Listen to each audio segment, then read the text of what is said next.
పశ్చిమ గోదావరి జిల్లా భీమవరం నియోజకవర్గం తాడేరులో కూటమి నేతలు సంక్రాంతి సంబరాలు నిర్వహించారు. కూటమి ప్రభుత్వంలో ప్రజలందరూ సుఖ సంతోషాలతో ఉండాలని ఆకాంక్షించారు. కోడి పందాలు చూడడానికి వచ్చే మహిళల కోసం ప్రత్యేక ఏర్పాట్లు చేశారు కూటమి నేతలు. తాడేరులో పందెం బరి నుంచి మరింత సమాచారాన్ని మా ప్రతినిధి శివసాగర్ అందిస్తారు. పందాల బరి వద్దను ఎక్కడ ఉమ్మడి పశ్చిమ గోదావరి జిల్లా వ్యాప్తంగా ఎక్కడా లేని విధంగా మహిళలకి ఇక్కడ అగ్రస్థానం ఇచ్చారని చెప్పుకోవచ్చు. మహిళలు కానీ కుటుంబ సభ్యులతో ఎవరన్నా వస్తే మాత్రం ముందుకు పిలుస్తున్నారు. వారికి సపరేట్గా గ్యాలరీల్లో కూర్చోబెడుతున్నారు. వారికి ఇబ్బంది లేకుండా, ఎందుకంటే ప్రతి చోట కూడా పందెరాయిలు తోసుకు వచ్చేస్తుంటారు. కోడి పందాలు కనపడకుండా మహిళలు చాలా ఇబ్బందులు పడుతూ ఉంటారు. ఊరికి అక్కడికి వచ్చి ఏదో చూసామా వెళ్ళిపోయామా అన్నట్లే ఉంటారు. కానీ ఇక్కడ నిర్వాహకులు మాత్రం కొంత వినూత్నంగా ఆలోచించారని చెప్పుకోవచ్చు. మొత్తం మీరు చూస్తున్న గ్యాలరీలన్నింటిలో కూడా మహిళలు ఇక్కడ స్వేచ్ఛగా దొరుకుతున్నారు. ఇంచుమించుగా మహిళలే కోడి పందాలు వేస్తున్నారా అన్న ఫీలింగ్ ఇక్కడ వస్తుందనే చెప్పుకోవచ్చు. కుటుంబ సమేతంగా ఏదో సినిమాకు వచ్చినట్లో లేకపోతే పార్క్ వచ్చినట్లో ఈ విధంగా మొత్తం ఇంటిల్లు పాది పండుగ సందర్భంగా, సంక్రాంతి పండుగ సందర్భంగా ఇక్కడికి చేరుకున్నారనే చెప్పుకోవచ్చు. సో అసలు నిర్వాహకులు ఏ విధంగా ఈ ఏర్పాట్లు చేశారు, నిర్వాహకులకి ఈ ఆలోచన అలా వచ్చింది. ఎందుకంటే ప్రతిదీ కూడా వ్యాపారాత్మకంగా అయిపోయింది. అసలు ఉమ్మడి పశ్చిమ గోదావరి జిల్లాలో కోడి పందాలు అంటేనే లక్షలాది రూపాయలు చేతులు మారుతాయి, భారీగా బెట్టింగ్ జరుగుద్ది అంటున్న ఈ తరుణంలో అసలు నిర్వాహకులు ఏ విధంగా ఏర్పాటు చేసిన చర్మల చంద్రశేఖర్ ఉన్నారు మనతో. సరే ఏంటి, కోట్లాది రూపాయలు లక్షలాది రూపాయలు చేతులు మారుతాయి, తోసుకు వెళ్ళిపోతారు, బెట్టింగ్ అంటే గొడవలు నానా హంగామా ఉంటుంది. మీరింత ప్రశాంతంగా ఇక్కడ అసలు ఈ ఆలోచన ఎలా వచ్చింది, ఏ విధంగా ఏర్పాటు చేశారు? సంక్రాంతి అంటేనే మన తెలుగు సాంప్రదాయాలకి సంస్కృతులకి నిలయం. అటువంటి సాంప్రదాయాలని సంస్కృతుల్ని భావితరాలకి మన పూర్వీకులు మన జీవన విధానం ఏ విధంగా ఉండేది, మన జీవన విధానంలో భాగమైనటువంటి వ్యవసాయం, ప్రధాన వృత్తి వ్యవసాయం ద్వారా మన పూర్వీకులందరూ కూడా ఏ విధంగా ముందుకెళ్ళాం. మనం ఈ ఆధునిక యుగంలో పల్లెల నుంచి పట్టణాలకి వెళ్ళిపోయి ఈ పరుగుల ప్రపంచంలో మరి యాంత్రిక జీవితంలో అయిపోయినటువంటి పరిస్థితుల్లో అందరూ కూడా సంక్రాంతికి విదేశాల నుంచి, ఇతర రాష్ట్రాల నుంచి, తెలుగు రాష్ట్రాల నుంచి కూడా వేరే చోట స్థిరపడిన వాళ్ళందరూ కూడా మరి ఇక్కడికి వచ్చి ఆహ్లాదకర వాతావరణంలో ఇవన్నీ కూడా, ఎందుకంటే మన సంస్కృతి తెలియజేయాలని చెప్పేసి ప్రతి ఒక్కటి కూడా ఇక్కడ నిర్వాహకులందరూ కూడా కూటమి నాయకులు, ఇక్కడలాగే స్థానికంగా ఉన్నటువంటి తాడేరు నాయకులందరూ కూడా వినూత్నంగా ఆలోచించి మరి మన భావితరాలకు తెలియజేయాలని చెప్పేసి పూర్వం మనం వాడినటువంటి పనిముట్లు కానివ్వండి, వ్యవసాయానికి సంబంధించిన ప్రతిదీ కూడా కళ్ళకు కట్టే విధంగా ఇక్కడ ఏర్పాటు చేయడం జరిగింది.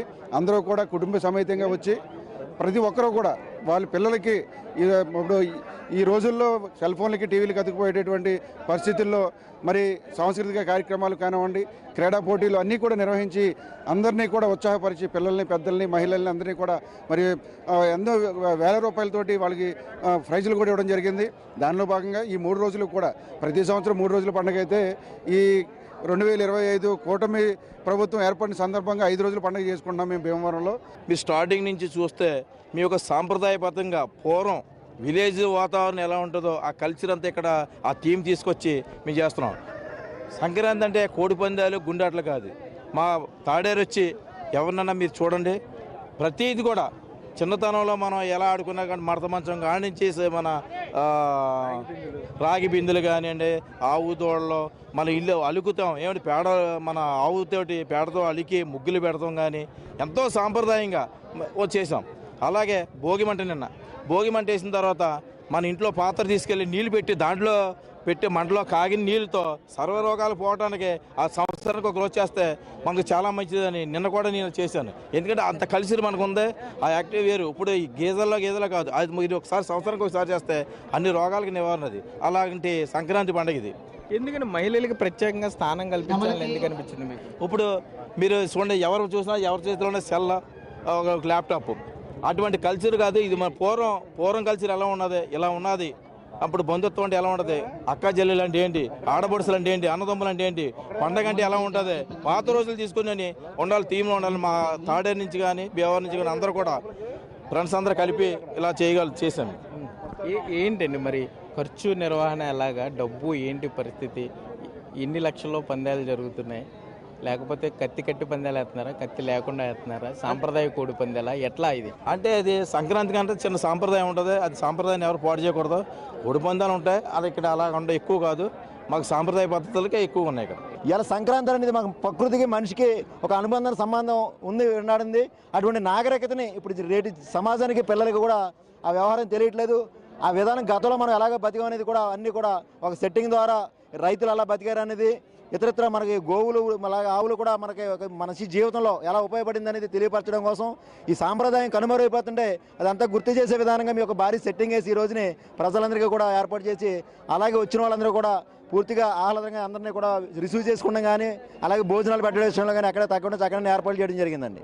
మొత్తమే చూసుకుంటే ఇక్కడ కొంత మిగిలిన పందెం బరుల కన్నా కూడా ఇక్కడ కొంత వినూత్నంగా ఆలోచించారని చెప్పుకోవచ్చు. ఎక్కువగా మహిళలు ఎక్కువ కనపడుతున్నారు. కుటుంబ సభ్యులతో ఇంటిల్లి పాది వచ్చి ఎక్కువ చూస్తున్నారు. ఏదేమైనా కూడా కోడి పందాలను కూడా ఒక ఎగ్జిబిషన్ లాగా, ఒక ఎంటర్టైన్మెంట్ లాగా కూడా మహిళలు పెద్ద ఎత్తున ఇక్కడ తాడేరు పందాల బరిలో పాల్గొన్నారనే చెప్పొచ్చు. కెమెరామెన్ భాగ్యరాజ్తో సాగర్, బిగ్ టీవీ, తాడేరు నుండి.